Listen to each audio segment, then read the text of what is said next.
I tried. Blog Talk Radio. I don't know how you didn't succeed. That's a great show. Yeah, I tried to watch it. I just couldn't get into it. Man. Well, you're fired. Sounds like amazing. I probably got to try again. Hey guys, it's your girl Sunny D. Welcome to tonight's show. Guys, y'all want to say hi? What's going on, good people? You already know it's your boy Clint, a.k.a. Smooth. I'm ready for the night. Let's get to it. What up, though? It's your boy Willie Styles in the building. Ready for the show. Yes. Sorry, guys, we were talking about Game of Thrones. We need to have a podcast just on Game of Thrones alone. But listening right now, you're on blogtalkradio.com/GFT radio show. You can join us. It is March 14th. It is Women's History Month, so celebrate the women that you consider making history or the women that have impacted your lives. So definitely do that. While you're doing that, go to Teespring, cop some merchandise from teespring.com/stores/GFT radio show. I'll say if you want to call in, 657-383-1155. If you want to hit us up on Twitter at GFT_radio. How did we come up with this topic for the night? I mean, I know we decided to freestyle, but how did we? Oh, yeah, Clint said we needed something light. Right. Yeah, Clint mentioned, doing something a little less super serious, like we've been the last 3, 4, maybe 5 weeks. Yeah. Also, I think I saw a bunch of different topics floating out there on the internet. So I was like, we needed to do something that's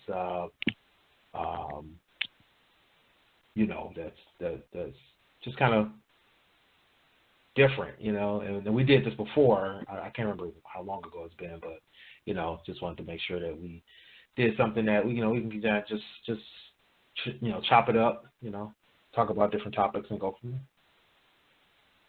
there. Everything. Only reason why I said I'd do something light because, like you said, it's been over a month. Every topic been super serious. And I just wanted to, a lot of fun stuff. Life ain't always take it serious and have some fun. And I see some interesting topics out there, a lot going on in the world that's funny, that's serious, but it also has some humor in it. Like I guess we won't get into Commander Cheeto and all the nonsense that's surrounding him. Even though that's serious, I find it hilarious.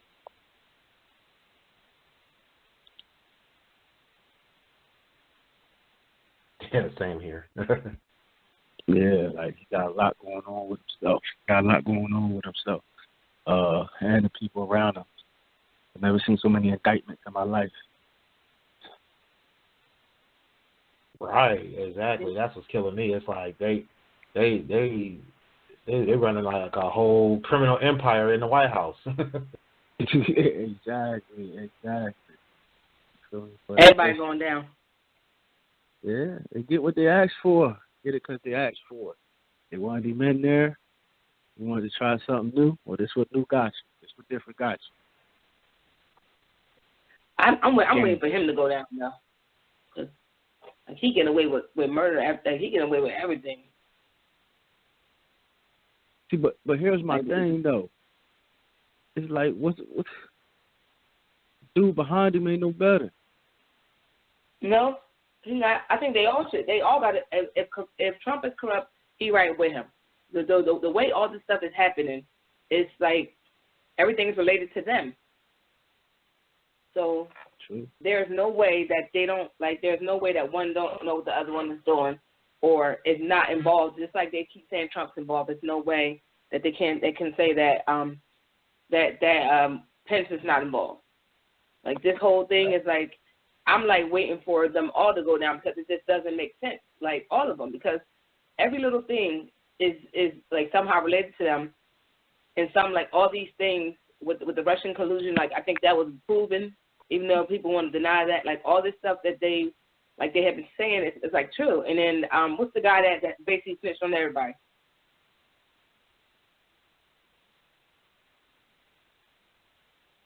Y'all. Are you talking about Yeah, the lawyer, Michael Cohen. Yeah, he basically like, listen, everybody has something to do with everything. We got to take everybody down.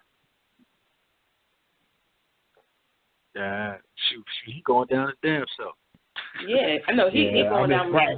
He got to take everybody. I know he's got some years too, didn't he, or some at least a couple years. Mm-hmm.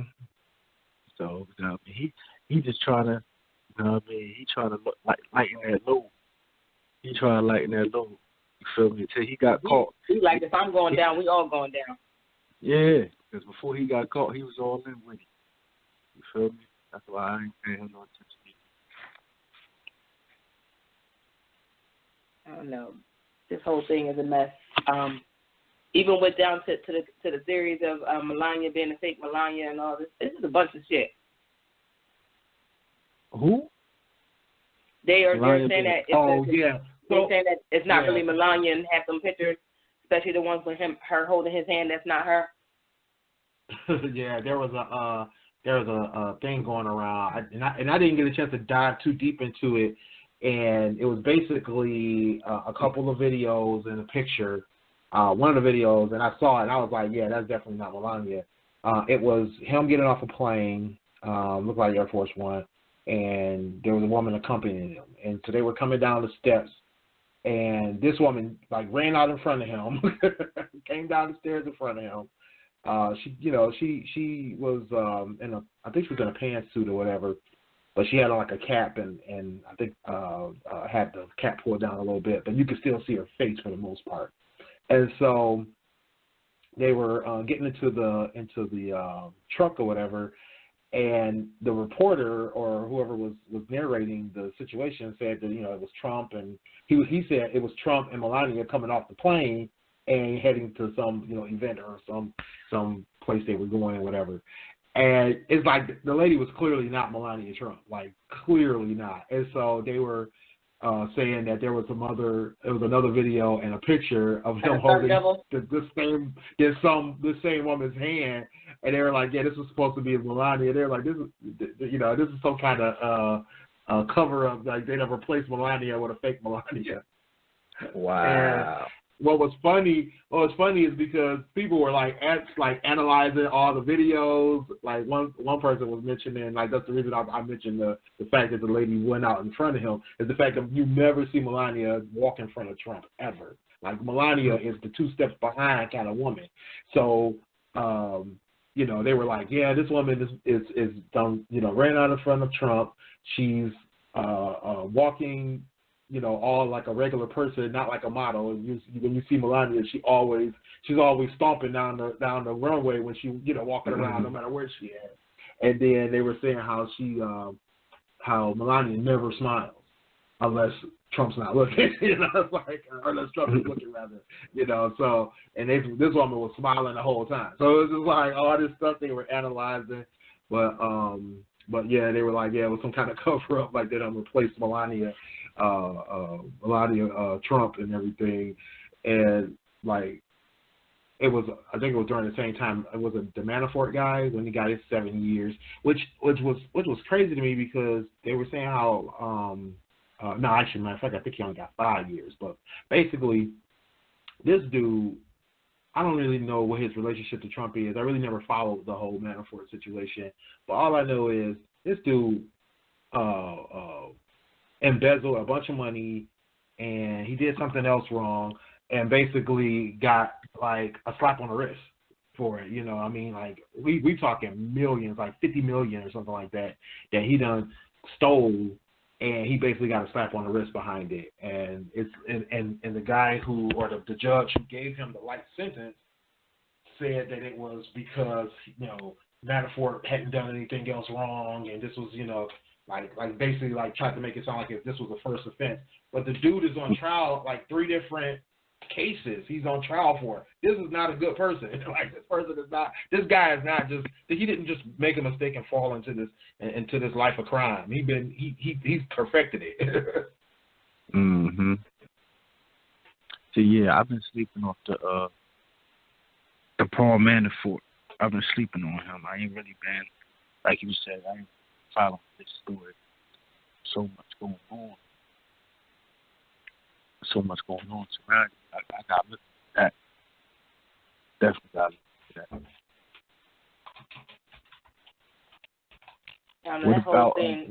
Yeah. I got a question for y'all. Now, what do y'all think about all the Democratic nominees, or the ones that y'all have heard of, as far as like Kamala Harris? I think Biden, he announced it. Elizabeth Warren,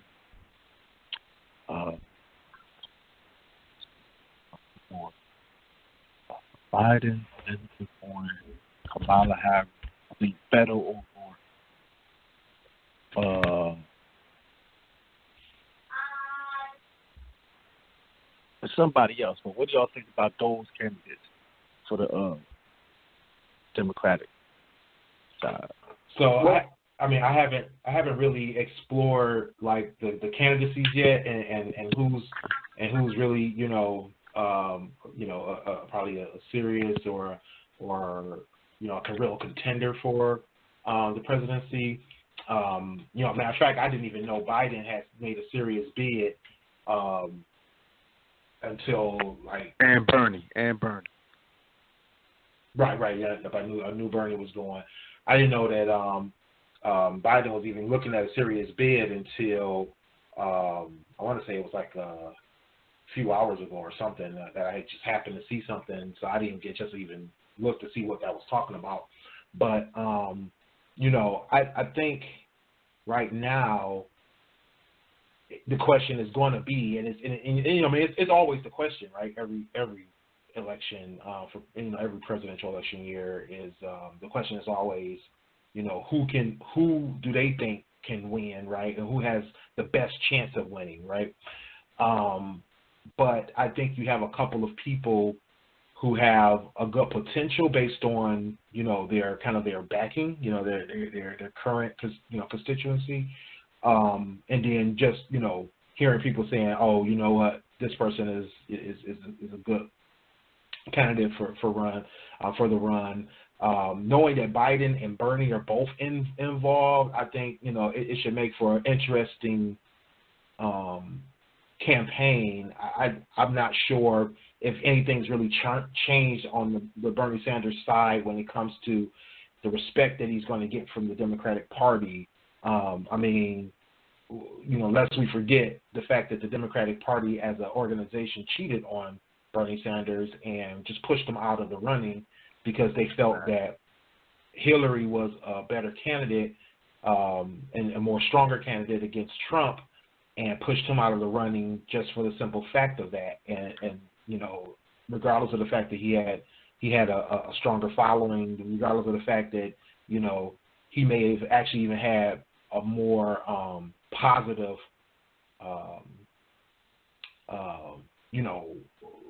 outward appearance in terms of a positive platform. Feedback, That was right, positive feedback, right? Where it was like a lot of the people, at least most of the Republicans I talked to, when they described the reasons why they didn't like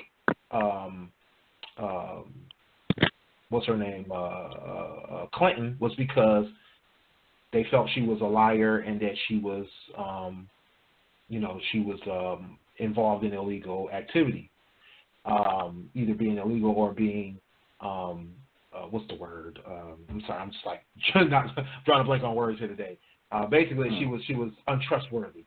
So basically that was their thing. They felt she was untrustworthy. They felt that she was a liar and that that she was going to just bring disgrace, which was weird to me because they, I literally had 2 or 3 Republicans tell me that they felt that she was going to disgrace the office even though they voted for Trump. But regardless, I guess that's neither here nor there at this point. But look what happened. Right, the logic is ridiculous. But to their point, she was literally involved in a lot of back and forth,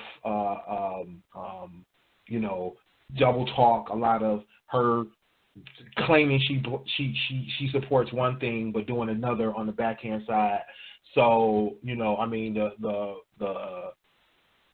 different things that she had her husband do, the different policies that she herself backed and pushed, they were counter to the things she claimed that she supported, right? You know, she definitely liked to play up her role or her ability to push agendas, and unfortunately, most of the agendas she was pushing, had some negative connotation to it for most people. So I think that the fact that regardless of that, they still pushed her tells me that Bernie may still get the raw end of the stick on this because they don't respect him. They basically, bottom line, don't respect him, or they don't respect his platform. And I can see them still pushing a Biden, still pushing a Kamala Harris because they just don't respect him enough to push him. Mm-hmm. Hold on. Did Biden say he was running or no? Yeah. He did? Yeah. Well, he's been putting. Oh, we got top vote then. Huh? He got general vote, you said. Excuse me. I said if he's running, you already know, like everybody's like he's gonna get a lot of people are gonna feel like he's the the Obama supporters are gonna feel like he's the answer to getting an Obama administration back into office. The people who feel like he's a strong candidate against a Trump, which there's a lot of people who feel like he's tough enough to handle Trump, and he's going to have the words for Trump, where I think, I don't know where this soft image of Bernie Sanders is, but there's this image that Bernie Sanders is too soft to handle Trump. So Biden, I think, probably has a stronger image to that. Will that weigh in with the voters? I don't know. I don't really know how that all works, but I do know. Yeah, I do know that a lot of people, have already expressed that, they feel like they want an Obama administration back in office, and Biden's going to look that way to them, right? Regardless of, I'm not really 100% sure that's what the truth is going to be, because I think Biden also has his own agenda. Biden has his own viewpoint on things. I don't think he was 100% in line with Obama. I don't think he was 100%. Yeah, I was about to say that. Yeah, I think he got in line with Obama because that was his role, right? And I think he supported what the president supported. I don't think that was his agenda. I remember when he was initially getting a part of the Obama administration, and there was this whole discussion about what his real part would be, or what part would he play. And I think it was bottom line, he had the experience, the what you would call the experience in foreign and dealing with foreign parties, dealing with so it was like he had a lot of experience that Obama just couldn't put forth, right? And he didn't have. And so he was able to leverage Joe's experience and bring that to the table as basically saying the administration has this experience. The administration can handle this. And, if bottom line, if anything happens, we can send Joe out there and Joe will negotiate for us. So I think that was his role. And he played that role. What will he be as a president? I think that's definitely to be seen in terms of how he pushes his agenda through a series of debates and campaign promises and things of that nature, campaign speeches. I think that's going to be to be seen. Yeah, I think that'll be interesting if he decides to run, but I think that at this point, I think people won't really vote for Bernie because he's up there in age. But even though they liked him back in the early run, I think now they would consider his age and whether or not he's healthy and stuff like that. I mean, even though he might get a bit amount of votes, but I just think that I don't want to just I know that guy Beto who just announced. A lot of people have liked him. He did really good down where he's from. Kamala Harris, I don't really want to say that she's going to get all the votes. I think Cory Booker is a good person that'll probably get enough votes. But I think if we go down to the last two, or how it is between Democrats and Republicans, it's going to be Trump against. If Biden really runs, then it's going to be Trump against Biden. I believe. That's what I believe. It may not happen, but that's what I believe Biden would get the more of the votes. Not only would he get the votes because he was he wasn't really, a lot of people consider him like really a part of Obama's team, and they respect him because of his relationship with Obama. But even outside of that, like, you know, him publicly going through what he went through with his son, like, and then his experience and stuff like that, like a lot of the stuff that he did while in the White House outside of Obama, I think a lot of people will feel like we already had an inexperienced president in here with Trump, and oh, look what happened. Mm-hmm. But let's see what this guy does. But on top of that, like Willie said, I don't think that I'm not gonna. He's gonna make his own legacy. And some of the stuff that he may do, we might not like, but how he chooses to do what he chooses to do, you know, we'll see what happens with the Senate and stuff like that. So I think we definitely need to get Trump the hell up out of here. Well, yeah. Me, go ahead, Clark. I'm sorry. Oh, no, just real quick. With me, I got issues. None of them candidates, no candidate out there is going to be perfect, first of all. You feel me? So my thing is Bernie. Like, I feel like Bernie got cheated. I think everybody should really. I think Bernie got the best. Yeah, Bernie got the best chance. For me, I think Bernie's the strongest candidate. You know, I know he got backlash recently from a lot of black folk because they asked him about the reparations, and you know, he ain't really get an answer a lot of black people wanted to hear. But all black people ain't for reparations, for handing out money. I mean, like cutting the check. Like, we need more than that. You feel me? And that's what Bernie was talking about when it would come to the schools, the property, the disproportionate, all that owning stuff. You know, we need to get more into that instead of just trying to cut a check. Because you feel me? If you poor already, you already got poor minds. They cut you a check. It ain't gonna help you. What you gonna do with it? Right, exactly. Yeah, you feel me? And then with the money they were saying, with all the black people in America, you feel me? That check for a household come out to a couple $1,000. So it ain't really, you know, unless they talk about cutting the check that's within the trillions and then spread that out, that's still not. You feel me? What, 30, 40 million blacks in America? That's still not going to really give us black people any wealth anyway. So, right. You know what I mean? Like, I'm riding with Bernie. You know, I'm not too big on Kamala. Biden, like I said, from my perspective, my point of view, and from the people I see, you know, you always gonna have people who love that Obama administration. But I've noticed recently that a lot of that love, a lot of those people, not a lot, but quite a few of those people, they not as gung-ho for Obama and that whole administration like they was before. You know, I guess they see some flaws in it, or it wasn't what they thought it was in hindsight. You know, and I can respect that, and that's where Biden gonna have to deal with that. That's why Biden, he can't run off Obama's name, because, you know, Obama, people got to realize Trump got elected because Obama got elected. In a way. Right. You feel me? Exactly. Yeah, exactly. Yeah. It was reactionary. Exactly. It was reactionary. This is why we got the cycle that we got now. Exactly. So only way to break that cycle, if Biden do run, he has to run on a completely different platform. You feel me? He has to run. Like, he can't. It can't be that same Obama. You know what I mean? He can't get caught up in that, because he's still gonna have to fight that and deal with that. You know, so he has to pick something else. You know, Cory Booker from Jersey. You know, the mayor, whatever. I ain't really, you know. He seems like a good dude, but it's something about him.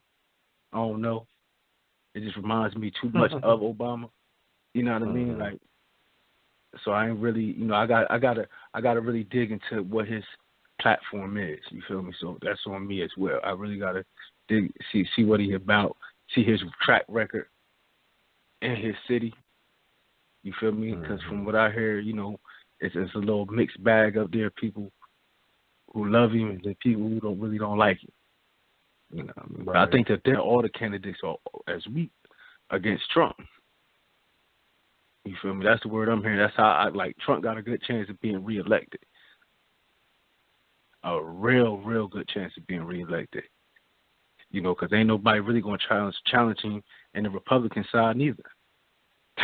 You feel me? It ain't really nobody there to challenge him there. So it's like he got a real good chance of repeating. So, you know, I'm going to ride with Bernie again unless somebody independent. You know, like I said, I don't subscribe to people out there listening. I don't subscribe to any, you know what I mean, to the party politics. Well, I'm independent. I search for and look at who I think best represents my interests. You feel me? So unless somebody else in the near future jump out and spark my interest, you know, I'm riding with Bernie. If Elizabeth Warren would have ran the first time, I probably would have voted for her. Way over here. Yeah. I think that's where the Democrats messed up because she was on fire last election. If she would have ran, and a lot of people was asking her to run, she didn't want to run. I guess she wanted to let Hillary have her spotlight. But if she would have ran, I think she would have won it. I really think she would have won it.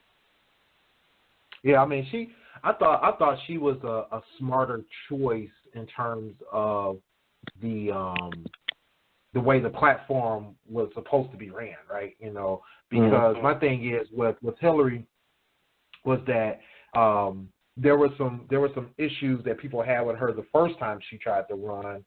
So her, you know, in her second go around, I'm thinking like, you know, how much has really changed and what is better this time around than before, right? You know, and I think that, you know, having the fresh ideas and the fresh, you know, platform that Elizabeth Warren would have brought, I thought would have made more sense. Same thing with Bernie. You know, Bernie was definitely wanting some new stuff when it came, you know, trying to really, you know, I mean, I think, you know, Bernie's more of more of a grassroots campaign in terms of he's really trying to talk to the people, right? He was really trying to push the people to make that candidacy work and that administration work.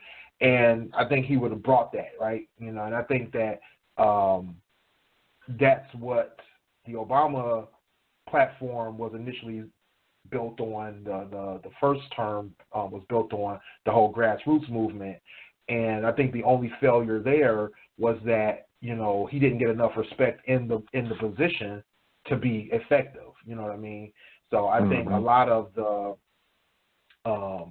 things that he would have been able to accomplish had he been an older white guy would have been accomplished by a Bernie Sanders. And maybe even by Elizabeth Warren. Not sure, because I kind of feel like after seeing what happened to Obama, I kind of feel like any woman who gets that position is going to still face the old boy, you know, the old boys network of disrespect, you know, of you don't really know what you're doing because you're not an old white guy, you know. And back to Sonny's point about the age and all this stuff, I don't think that's going to be a factor because, I mean, the only people who made that a factor was the fact that Trump was trying to use health against Hillary because there was this whole, you know, skepticism about her health. And then, you know, you see he tried to flip it on for himself, you know, by getting the fake doctor's note, you know what I mean? So it was all just a plot and a plan and a ploy. But when it comes to these, I mean, you if you look at history, most presidents are old. I mean, definitely old. Like these guys aren't. They're not spring chickens. There's only been so many. I mean, you got to think Obama. JFK was right behind him. JFK was a younger too. Right. I believe JFK was JFK, Obama, a couple of presidents in the 1800s. There's only been a few that have been like younger than 50. So you got to think that this the age, you know, situation is probably not going to come up if it's just a bunch of white guys running. Matter of fact, I just looked. Biden is actually 76. Bernie's 77. I think Trump is in his 70s. So these guys ain't young. Ain't none of them. Yeah, they ain't young at all. Right. So I don't think it's going to come up. I think they were trying to use. I think not age, but really health was their way of saying they didn't want a woman in there. I think that's what the ploy was when that health thing came up, and then when they tried to flip it on Trump, tried to avert it by doing the little fake doctor's note. But and then when it was Obama, it was, oh, you too young, you too inexperienced. Trump coming here older than experienced, but that didn't come up. He tried to use that as a selling point, but it was a bad thing when Obama was in office. Oh, you too inexperienced. You don't know what you're doing. But then they bring Trump in. Oh, he's inexperienced, so that means he's going to bring a different take to the administration. Like really now it's okay. Now it's okay. So. All right. Yeah. I don't know if y'all enough about Trump. Yeah, about to say enough about Trump and all his. Yeah, I want to talk about the lady who got attacked by the Jaguar because she was being stupid. Yeah, I want to know about that. I didn't hear about this. What happened with the Jaguar? So okay, so before you say something, Sonny, I want to correct you. It was not an attack. I'm gonna let you finish the story, but I'm gonna get to read. Well, no, I agree. I agree. Okay. Here's why. Her Simple Simon self decided to want to take a selfie, or she was like, I was trying to take a selfie. Anywho, everybody said she was. She was trying to take a selfie. She stepped over a bar, like it was like a bar, basically from the gate. It was a bar, or whatever, or like some type of barrier. She stepped over to take a selfie, and of course the Jaguar did what it naturally did was grab her ass. And then she was like, like, why would you tell them, well, they shouldn't make the gate so far. Like, first of all, stop being dumb. That's what you need to do. Stop being dumb. The Jaguar is a predator. That's what it did. Like Cat Williams said, they do what they are naturally doing. They're in a cage for a reason because they naturally roaming around. They might get your ass and eat you for dinner and put you on the side for later. Like, that's what they do. Why would you? It's a barrier there for a reason. Why would you cross over to that and then be dumb enough to do something stupid like that? And then, I don't understand people. Like, why are you shocked that happened? Nobody should be shocked that happened. And that is why. Go ahead. And that is why I don't call it attack. It's like, it's no different from, I forget the gorilla name, but it's no different. It's no different. Yeah. Harambe, yeah. Y'all are in, first of all, those animals are not meant to be in captivity. You feel me? Exactly. I literally stopped going to the zoo. Because when you sit down and really think about it, like, that's cruel and unusual punishment. That's jail. That's really like animal jail. You feel me? Right. Like like they're not free. You feel me? To be themselves. Like they're in a controlled environment. Yeah, they're not happy at all. You feel me? Like they know they're not supposed to be there. They know that's against their nature.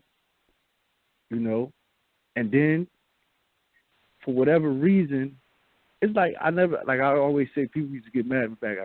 I said nobody ever got hit by a train by mistake. You feel me? Either you got pushed or you jumped in front of a train. You feel me? If you got hit by a train, or your car stalled in front of a train, that's different. Or your car stalled for. Yeah, but I'm talking about somebody walking. You know what I mean? You just don't walk into a train. You see that thing coming here, that thing coming a mile away. The same thing, the same rules apply for that Jaguar. When you in there, that is a wild, like you said, Sonny, that is a wild animal that is captive. So when as soon as he see her, he's triggered. Oh, what are you doing here? I bet she looks mighty tasty. Let me get her. Yes, thank you. He probably don't even want to eat her. He probably just mad at all the trainers and all the. He seen somebody he could take that anger out on. Oh, you won't get this work. You're going to get this work. It's just like shark attacks. Ain't no such thing as no shark attack. You are in the ocean with the sharks. Right. You are in their living room.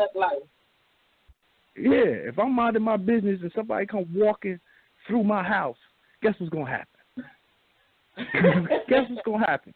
If I'm just sitting there watching TV, minding my own business, and somebody just comes strolling through my house like, hey, how you doing? Oh, no, brother. Ain't no, hey, how you doing? Ain't no, hey, how you doing? You better hope you get out. Exactly. You better hope you get out. Yeah, this is not an attack. I'm defending my territory. Exactly. Exactly. You know what I mean? Like you said, Sonny, she was a dummy. Big old dummy. I ain't got no sympathy for her. Exactly. I was so mad at that. And then I'm mad because I've been looking. I think the Jaguar is still alive. But, like, I hope so. I was so mad at that because it's like y'all killing these animals for doing what they normally do in natural habitat. Like, don't put them in cages because this is like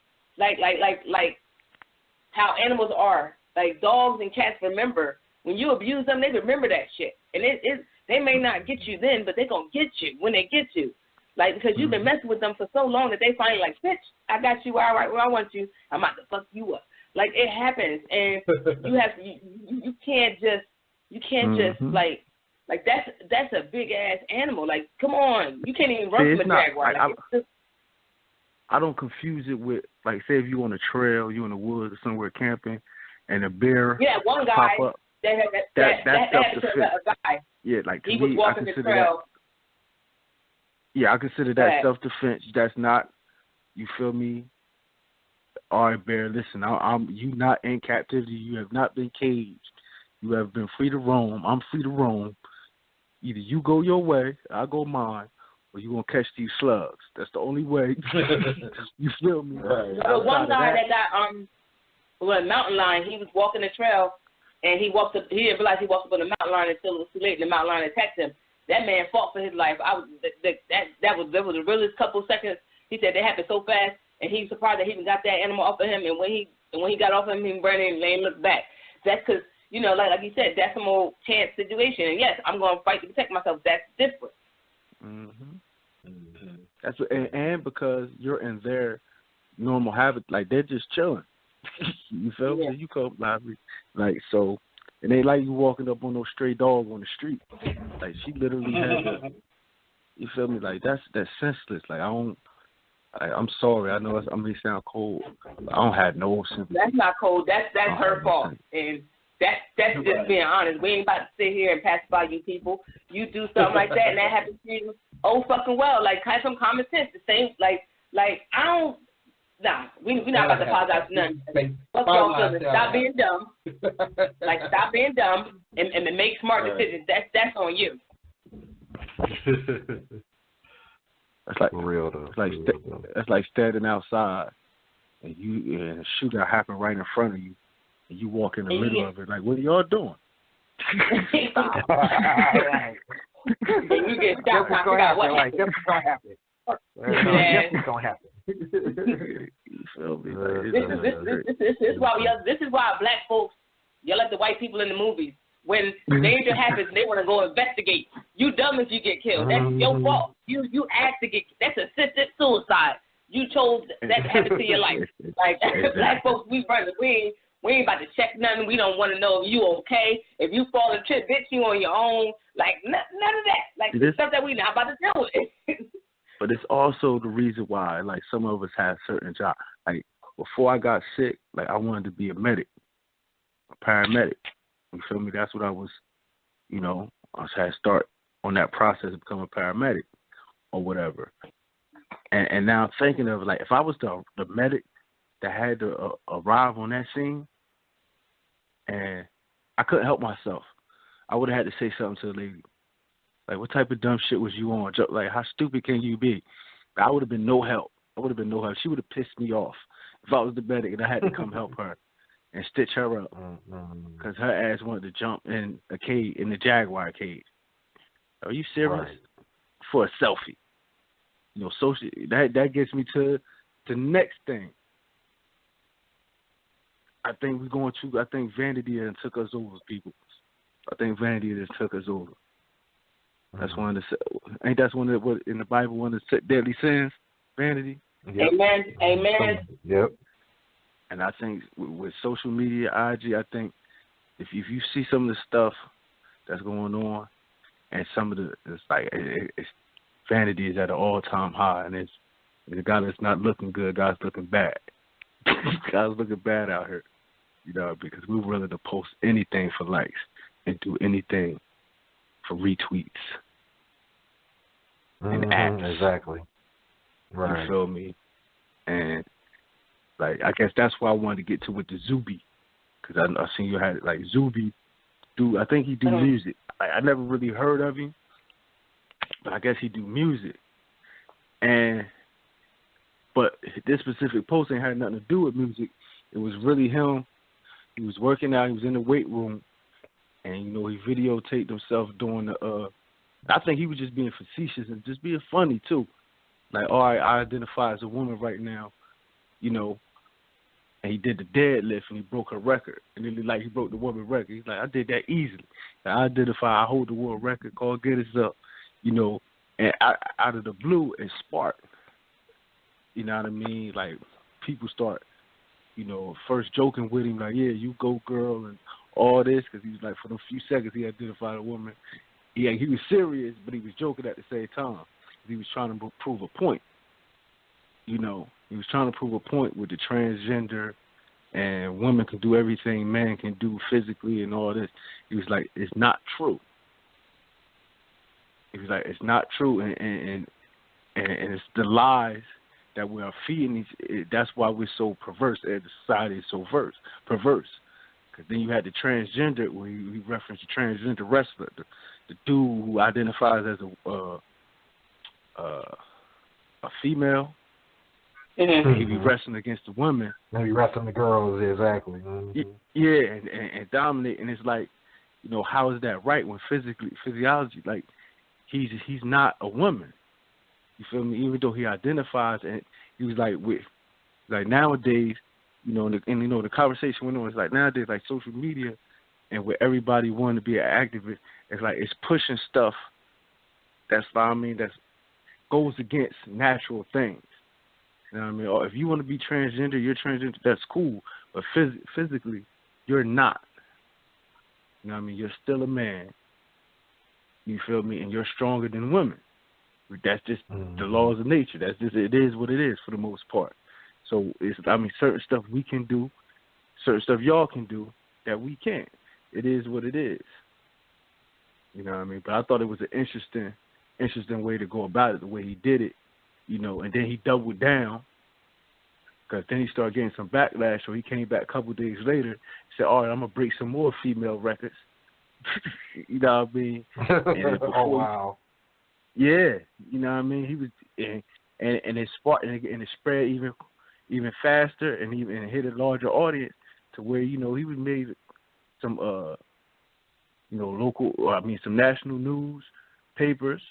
You feel me? He had the dude Ben Shapiro, who always go around. I guess he like a speaker, so to speak, and alt-right or whatever. Like, he even interviewed him. You know what I mean? I just thought it was interesting. I just thought it was a dope way to approach the topic.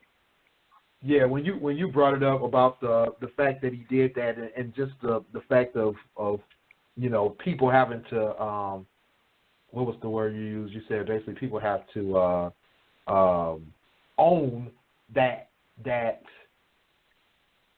stance, right? You know, because a lot of people are like, oh, you know, you gotta let people be who they want to be, and it's like, okay, well, he wants to be a woman right now, and he wants to break this record, and you know, it's like, so now what? You know, and it's like, it's like, okay, you know. Are you either for it, or are you against it, or are you in the middle? Where are you at on this? And I think that's the question. You know, when is it too far? I think that's the real question. It's like, we have to realize, you know, there's got to be a limit, right? At some point, we gotta say, you know what, enough is enough. You know, there's got to be some limits set in certain areas, you know, or there's got to be, you know, we got to be able to have a commentary about the thing without a backlash, right? because there was and I think we talked about it the other day on the live, on the IG live, is my thing was with the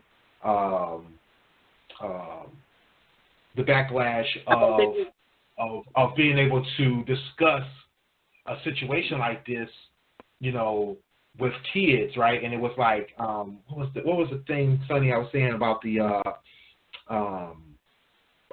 it was the guy with the dress. It was like, okay, yeah, that's why the article I was looking at, it was an article and a video talking about the situation with Billy Porter, who was the guy in the dress at the Grammys, right? And so basically, the article was saying, why do people have comments about this? Why do you care? And why do you feel like you have to have some type of comment, or you have to have some type of discussion with, your kids about this?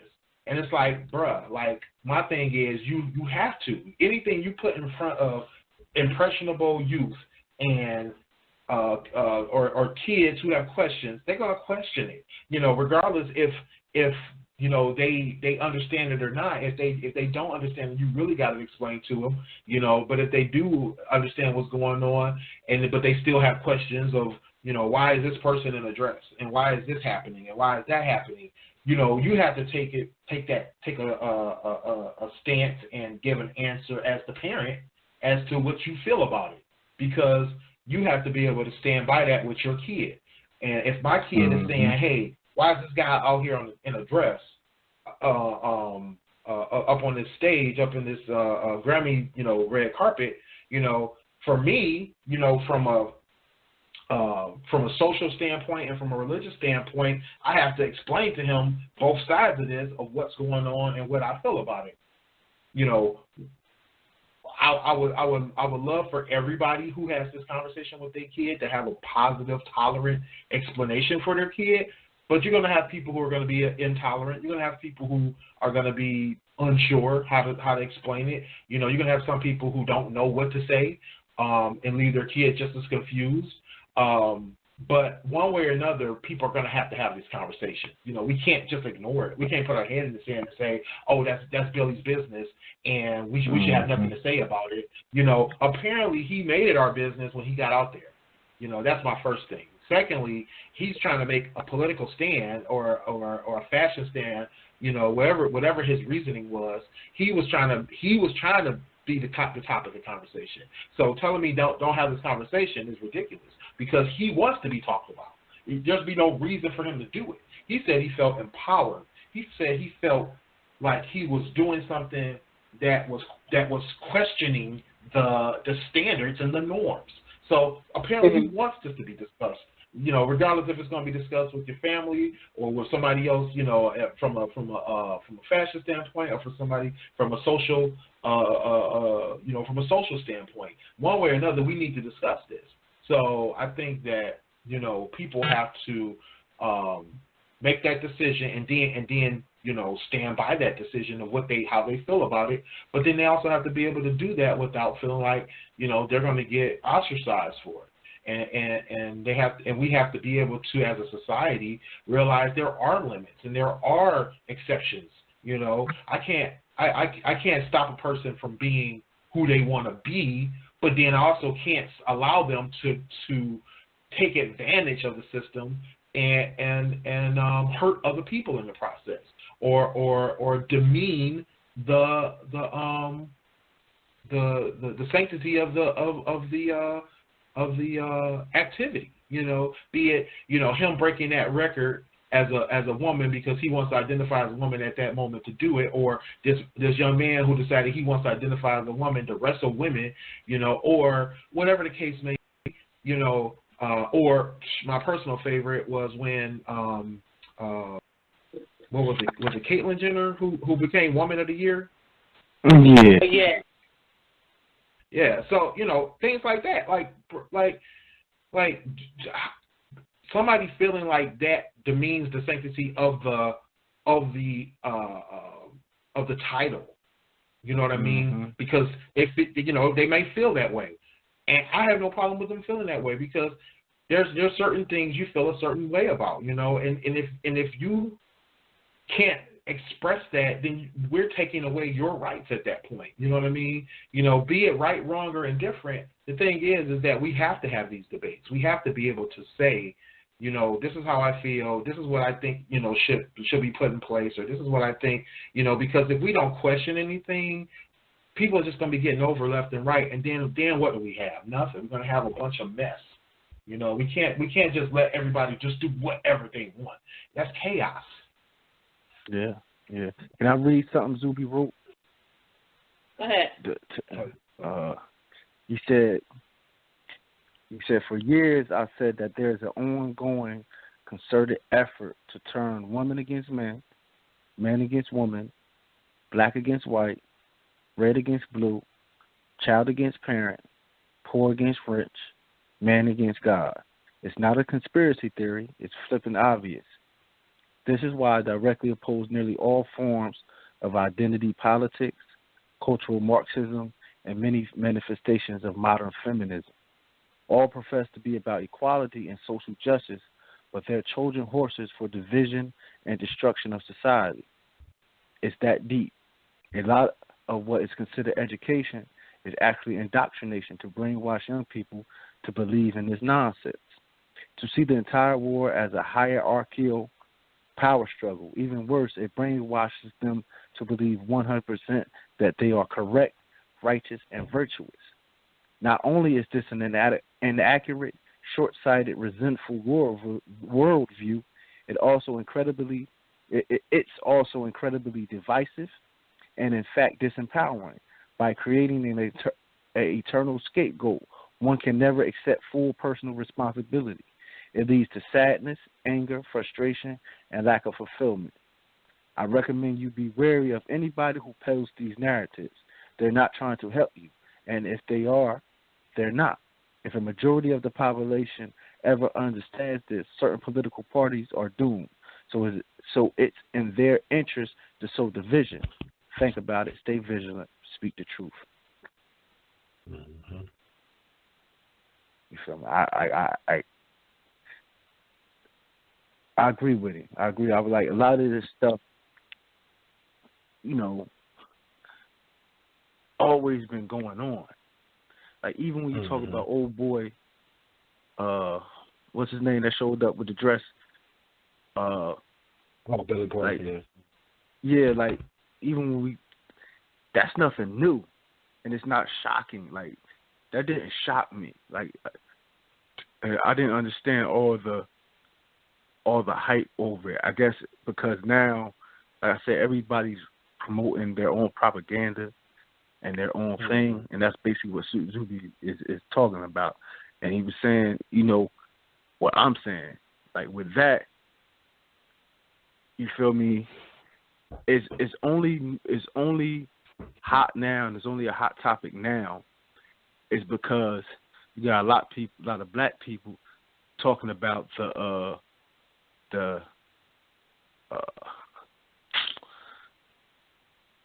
what's it, effemination? Am I saying that word right? The weakening of black masculinity. Oh, effemination. Effemination, yeah. You feel me? So he, you know, and they talking about it as an agenda, this, that, and the third. Well, in my mind, everybody has an agenda. You feel me? The LGBTQ, they have their own agenda. Blacks have their own agenda. The problem is a lot of our agendas conflict, even within that. Like with him, he's a black gay man.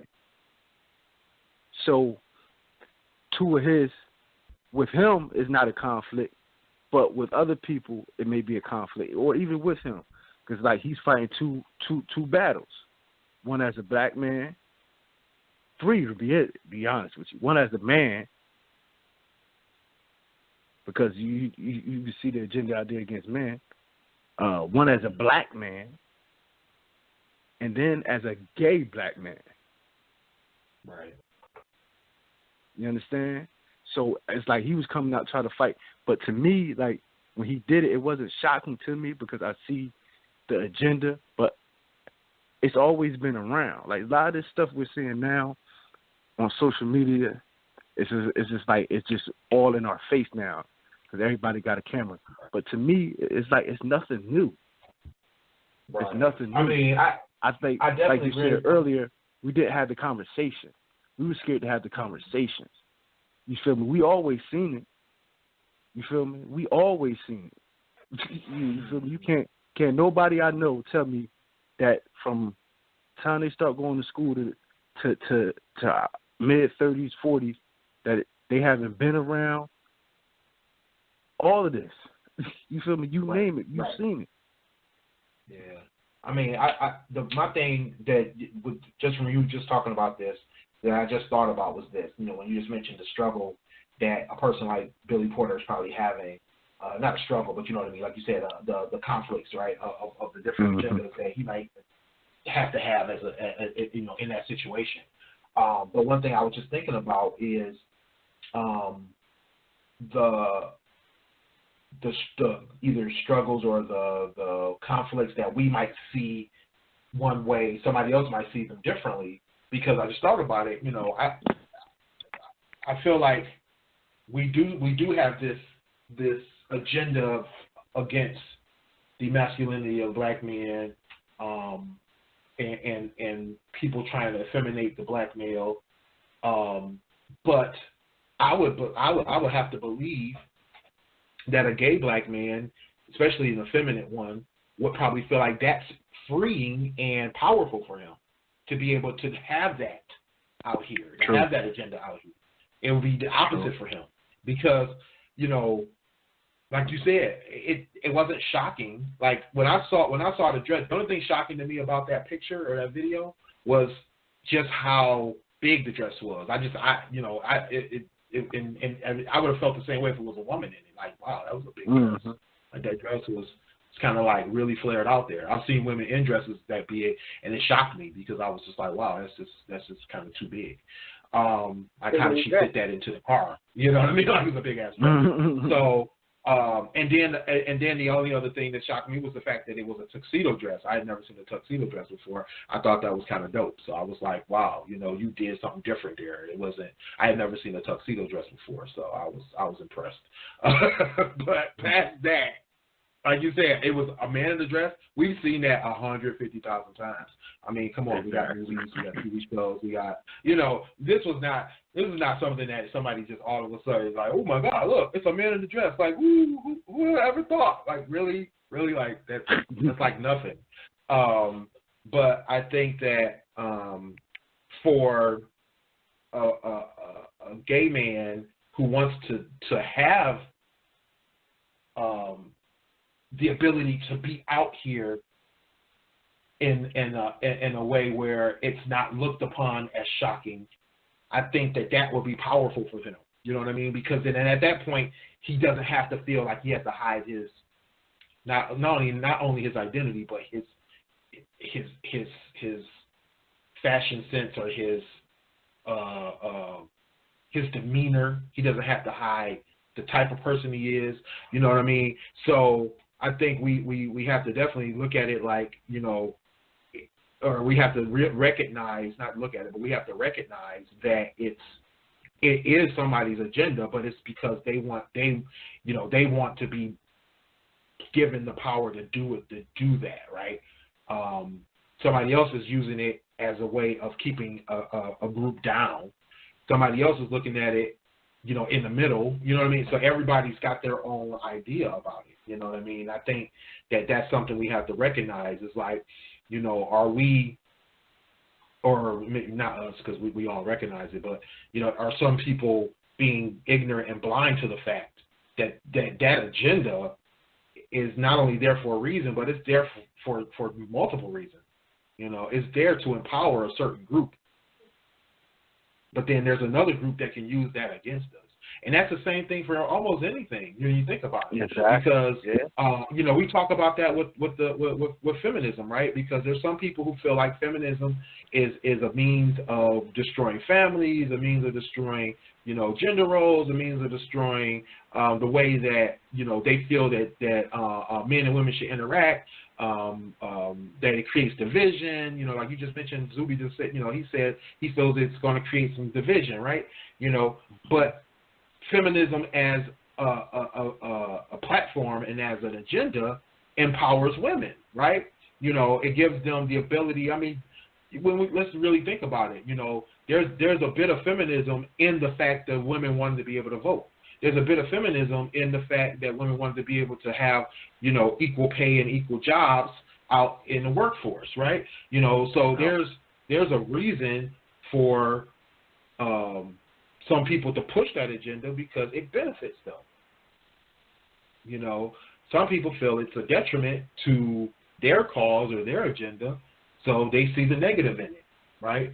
But then there could be somebody who's using it for the negative and using it against somebody else. You know what I mean? So, you know, we have to just recognize that there are reasons why these agendas are out here, and it's not all negative, and it's not all against somebody, because some people need it in order to gain the power that they need in this world. Because, you know, when you really think about it, it's a, you know, this patriarchal society, white male patriarchal society is what's really pushing these alternate agendas, right? Because you know, when you sit back and realize that there's a whole group that has benefited off of everyone's, you know, detriment, that those people who have been put, you know, oppressed and kept down have to rise up at some point. And part of that is being able to have these alternate agendas, these alternate power struggles, because they need that, and they need to be able to come up out of the oppression that they're under, you know, because other than that, they'll be pushed down, sometimes killed, sometimes, you know, minimized, you know, because that high silenced. That's silenced, exactly. Exactly. People always take the voice. When you take a person's voice, you feel me? You're already taking away the power from them. But then when you take away their voice as well, you feel me? Now they can't speak up. They can't be heard. You know what I mean? Right. They can't even scream for help to get somebody to come help them. You know, that's the ultimate form of oppression. And you know, a lot of these groups have been dealing with that. You know, with us as blacks, like we already, you know, we done been through it all. You feel me? You already feel me. You already know what it is. You feel me? A lot of some of these other groups, you know, they're starting to see and understand what we're going through, what we've been going through. You feel me? And like you said, everything isn't negative. You know, the problem is, you feel me, the conflict. Sometimes conflict is needed in order for things to grow. Yeah. You feel me? Because, you know, Sonny could be thinking one thing, I can be thinking another. You know, like her agenda could be one thing, my agenda could be another. And then they'll crisscross. Right. Mm-hmm. And so at some point, me and Sonny have to come to a compromise or have a discussion, or that conflict can become negative instead of, you know, being something positive coming out of it. You feel me? Yeah, some type of growth. Yeah. Yeah, some type of growth. Because to think that, and this is what the point he was making, to think that you're always, you feel me, like we did our show about entitlement. You know, to think that everything's going to go your way or everything's supposed to be perfect is foolish. You feel me? For any group of people. You know what I mean? If you think you're going to get everything you ask for, or you feel like you deserve, or everything, you're being foolish. This is just my opinion. You're being foolish. That's not the way the world works. You feel me? Because everybody's not going to agree with you. Even people in your own camp, you feel me, may have different, you know what I mean? So the thing, like, we have to compromise. We have to build bridges. You feel me? And you have to let people, the old saying goes, live and let live, because that's the only way you will be able to get along. You know what I mean? But when all these different groups, fighting each other and going back and forth, and then you got some groups split, like we was talking about the ADOS, the African Descendants of Slaves, American Descendants of Slaves.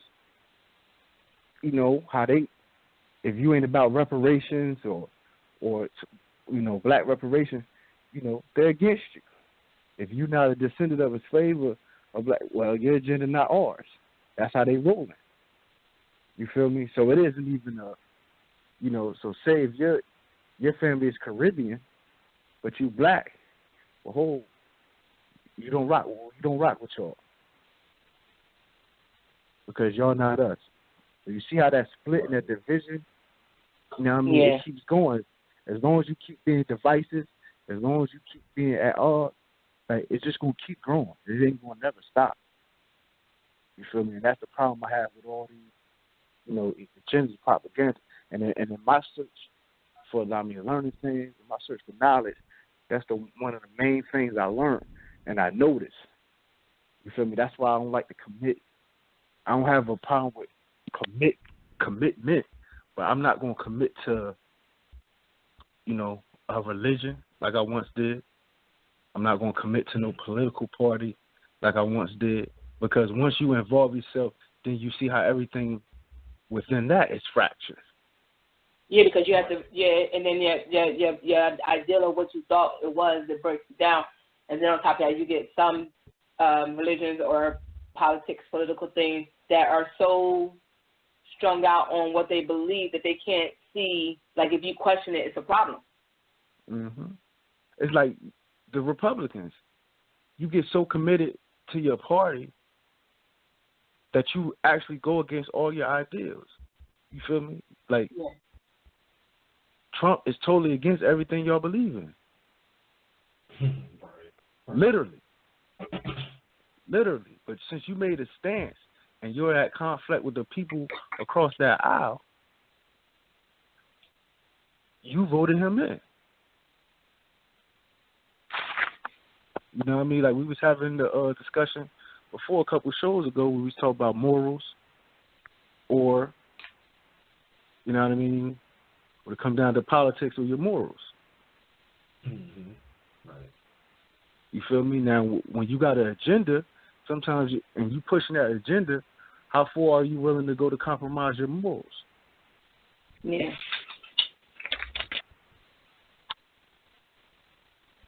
It gets deep. It really do. It gets deep. They get deep. You know what I mean? I think you just have to be able to, you have to be confident in, if you don't think like other people think, and you understand the way you think, and you are the way you are because of how you are, then you can't really you have to stand on what you believe in for yourself. Like I even said, I grew up in the church and I was taught a lot of things. Most things, some of the things I agree with, some of the things I can't, for myself, I can't believe wholeheartedly. So, that's a conflict that I understand. Like, it's not going to stop me from being who I am and not believe. But see, I can accept my religion as to what I chose it to, like what it is for me, but understand that, like, I'm not to the point where I'm going to have to live or wholeheartedly believe that to be able to function in life, because you get those people that be so hung up on it that they can't. They're so afraid to live in their lives. Because they feel like they got to fit that mold. And, like, yeah, people did that a lot years ago. People do that currently. I'm not one of those people. I understand my religion as to what I understand it, but some of the things I don't 100% agree with. But do I believe in God? Yes. Do I believe that He is shaped and helped my life? Yes. Nobody's going to make me doubt that, but it's just certain things that for myself, not even because someone else told me that, like somebody else pulled that, how you get the people that talk to you about the religion and kind of take you over to their side. It wasn't even that. It's just me thinking things through myself.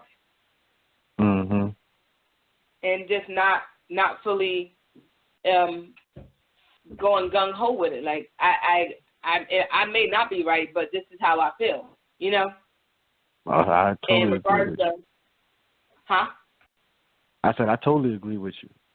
Yeah, but I mean, and a lot of people may have a problem with that. Like I talk open, but I'm one of the people that talk openly about religion and politics. I know they say you're not supposed to, because then you kind of see people for who they are. But at the same time, I talk about it openly, and I'm very I talk to business people about their religion because I'm very curious. Not that I'm trying to swap you over to my side. I'm just curious to see what you believe and how much in your beliefs are you. You know. And that's what gets me to, when you say you figure that's how it was, you feel me? But I also remember through them scriptures to never lean on your own understanding, right? Yeah. So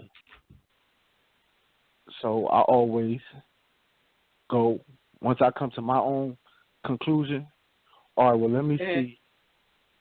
I go search out for people within I think we talked about this before too, who got more knowledge within that, whatever it's religion, politics, or whatever, or some certain social issues that's going on, and whatever it may be.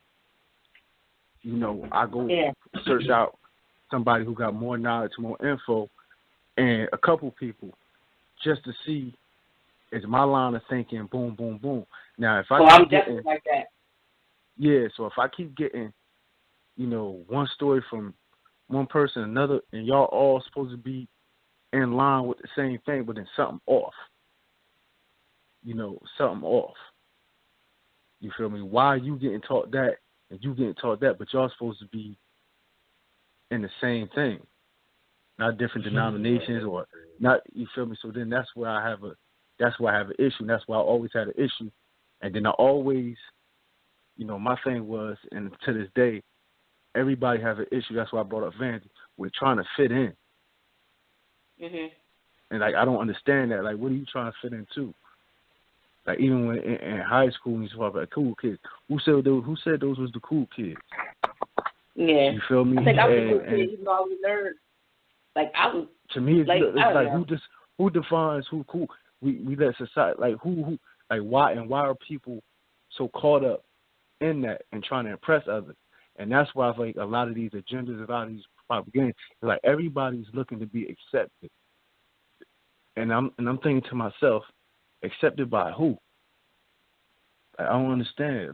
If you link up with like-minded individuals and then continue to do that, why can't y'all just be happy with all of y'all living with, loving yourselves and living the way y'all like, instead of trying to get everybody else, to understand. I'm not trying to get nobody else to understand, to love me, to appreciate me. No, if you don't appreciate who I am and my beliefs, I find someone who does, or a group who does. Well, you feel me? And that's my that's my thing about religion and about scriptures and things of that nature. Because what's always funny to me is to be honest, I don't like the "don't lean on your own understanding" comment. I really don't, because everybody does. Everybody leans on their own understanding. Yeah. You know what I mean? True indeed. And I think what the statement really should be is don't close your mind to other interpretations. Fact. Because I feel like there's a level of understanding that you can have about something, and it could be right. It could be I don't think anybody's 100% right, but I think that there's plenty of people who have a good idea of what they're reading or what they're taking in, and they can interpret it to a point of it works. You know what I mean? It definitely works. But the thing is, if you don't realize that there's another way of looking at it, if you don't realize there's another piece to the puzzle, or there's another interpretation that could lead you into either a different direction or may just enhance what you've understood, then you're missing out. You know what I mean? So I just think it's more, you know, especially if you get to a point where you're more mature in either in the scripture or in your religion or in your thought process, in your understanding, or just in how you feel the way you should live your life. If you have matured to that point, you should be able to take that information and process it for yourself. But you should also realize that somebody else may have a good idea of how this information can be interpreted and be able to either understand it, accept it, or at least consider it and say, okay, you know what? I'll mix this in with what I got and see where it takes me. Or if you don't want it, then, you know, just be respectful enough to consider it just doesn't work for you. You know, so I just think that, telling me that I don't understand and that I can't use my own interpretation or my own thought process to work this out. You know, you underestimate me for one. True. And then the fact is that just because it doesn't match what you think doesn't make you more right than me. That makes no sense to me. You can't tell me that just because this pastor said one way, that means that he's more right than I am. No, he just has one way of looking at it, and the rest of y'all just decided to roll with it. That don't have anything to do with me. You know what I mean? If I have the common sense and the common knowledge to be able to reinterpret this the way I need to understand it, and if it ain't hurting nobody else, and this is the way I want to roll, let me roll. You know, you can't tell me that I'm wrong because your pastor said it was something else. That had nothing to do with me. I'm sorry, bro. That's on you. You want to believe that the way you said it? You go for it. I'm not going to stop you. Yeah, but even when any church I've ever went to, I went to my grandma's church, my church, I grew up in other people's churches. They always tell you to read the Bible read stuff for yourself, because they can tell you, like you said, they give and teach a sermon and their interpretation of what the word means to them, and they're going to preach it or give us their what the word inspired them to tell us. But at the same time, you have to be able. This is why they like as any church I've ever been in, they always adamant about you reading it and understanding it for yourself. So you it's I think people get so like you said, when they get caught up in that what they're being told and don't ever read it for themselves. Mm-hmm. Well, there's certain churches and certain organizations that actually push that though, that push that agenda that you aren't to read it for yourself. You are not to read it and interpret it for yourself at all. You know, I mean, I don't want to speak on who I think that does that because they may have changed their doctrine. But there's a few different religions, religious sects, and they're in Christianity as well, that the pastor, whatever the pastor says is the way it goes. When he interprets that Bible, when he interprets those scriptures, that's law. That's it. There's nothing else. You don't question it. You don't go against it, and you don't even bring it up. It's just that's what it said, and that's how you live your life. Whatever the pastor says, that's it, or whatever you want to call the guy that's at the front of the pulpit. That's who you listen to, and you roll with that.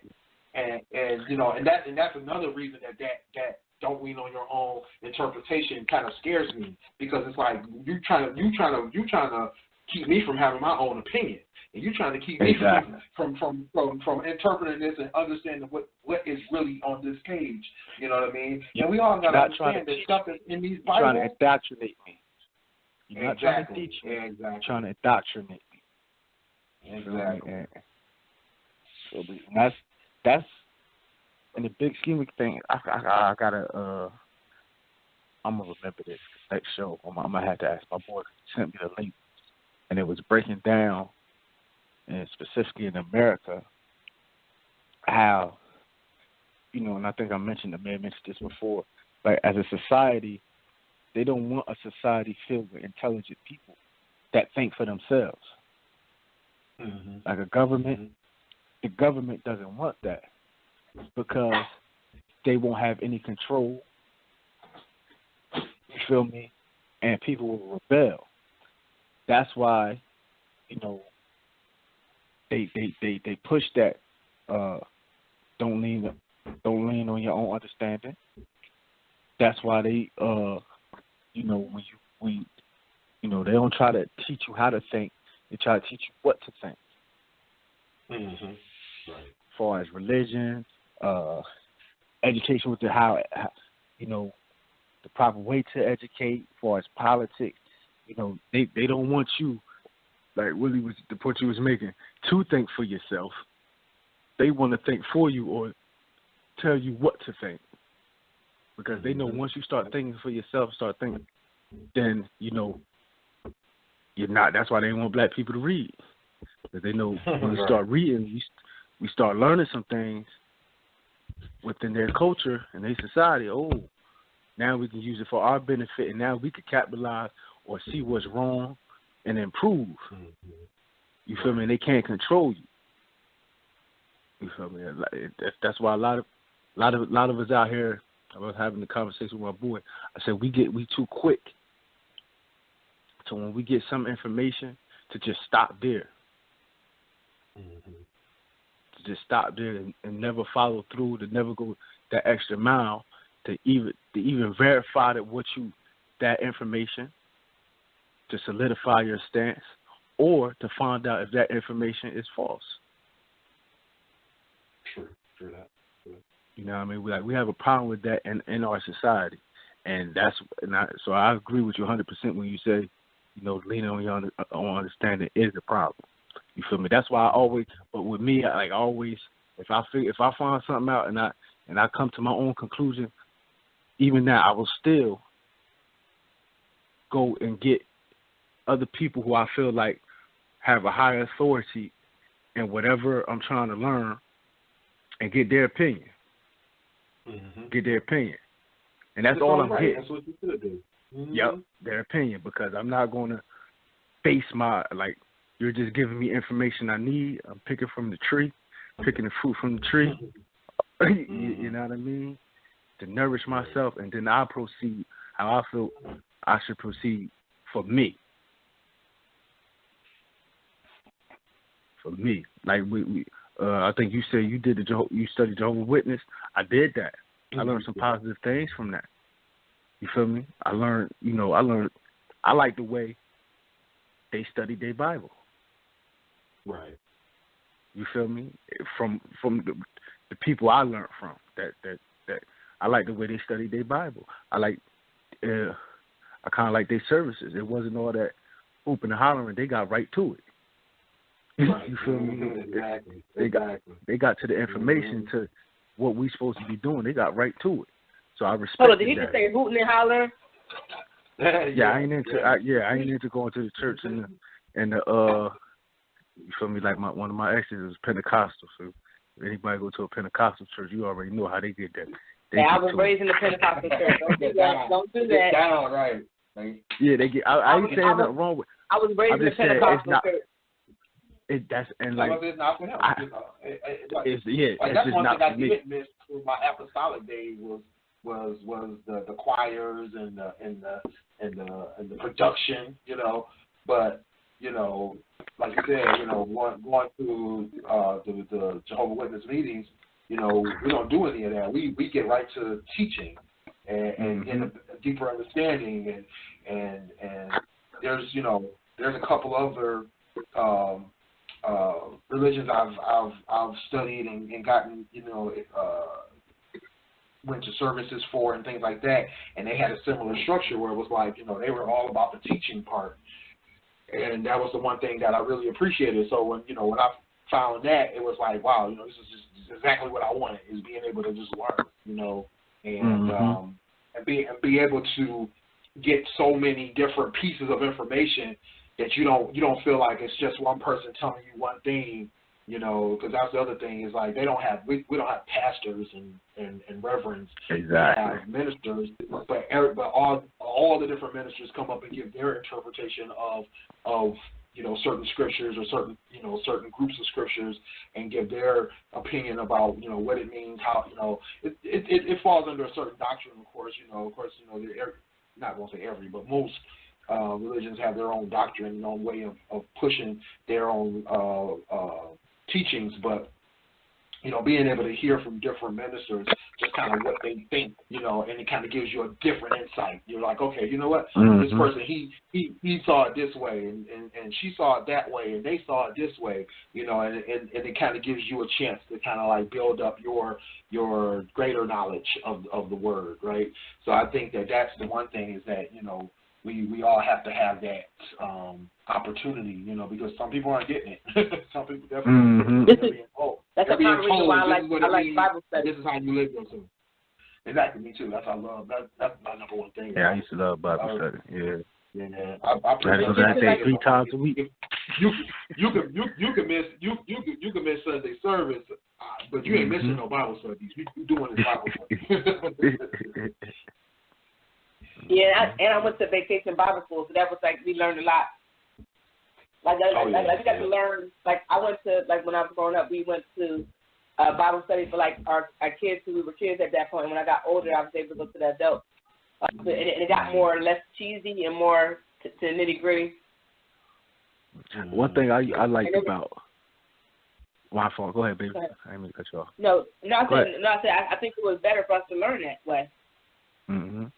Yeah, one thing I learned about this is one of the main things I took away from when I was younger. When my mom used to take me to the meeting is, and then other family members, grandma stuff. I occasionally would go to church with them.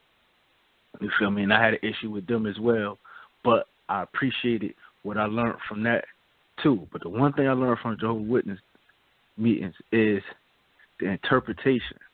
You feel me? You know how people just pull a scripture and they'll say a scripture and it seems like they're kicking you some knowledge.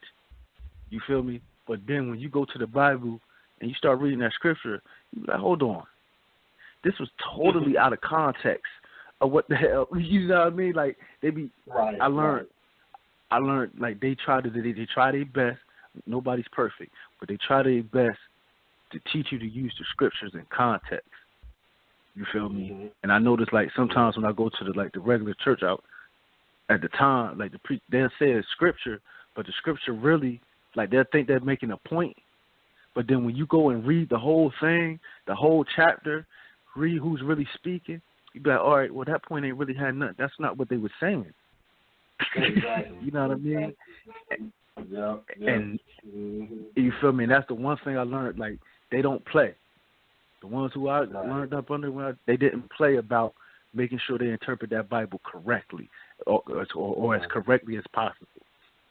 You know what I mean? Yeah. Forget the propaganda. Forget trying to get them.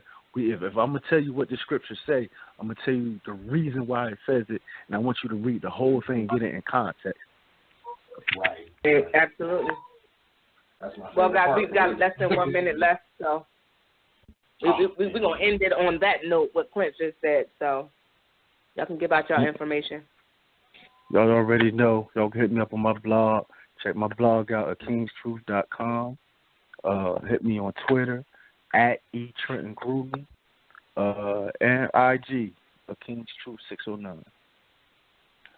It's your boy Willie Styles. Get at me at Willie Styles everywhere, STYLEZ. I'm at StylesRadio.com. I'm at WillieStyles.info. Hit me up. Yeah, that's your boy.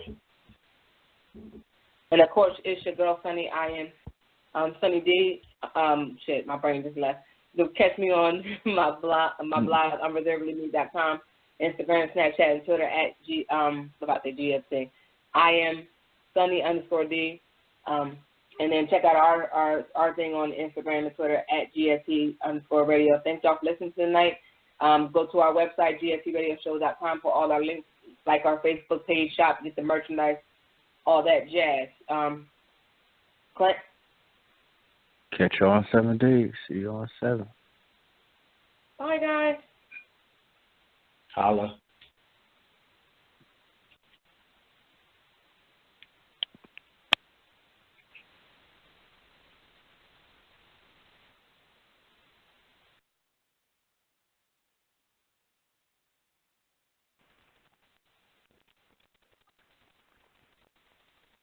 Head to Court Brancher Clearance Center for up to 70% off new retail prices. Stock is updated regularly, so you never know what kind of treasures you'll find. We offer a wide variety of stylish furniture for any budget, and every piece is Court certified, so you can let your personality show in every room. And now through April 3rd is our tax refund sale. Mention Refund 25 and take 25% off living room and dining room sets. Use your refund and refresh your home with stylish finds from Court Furniture Clearance Center. Go to CourtClearanceFurniture.com today.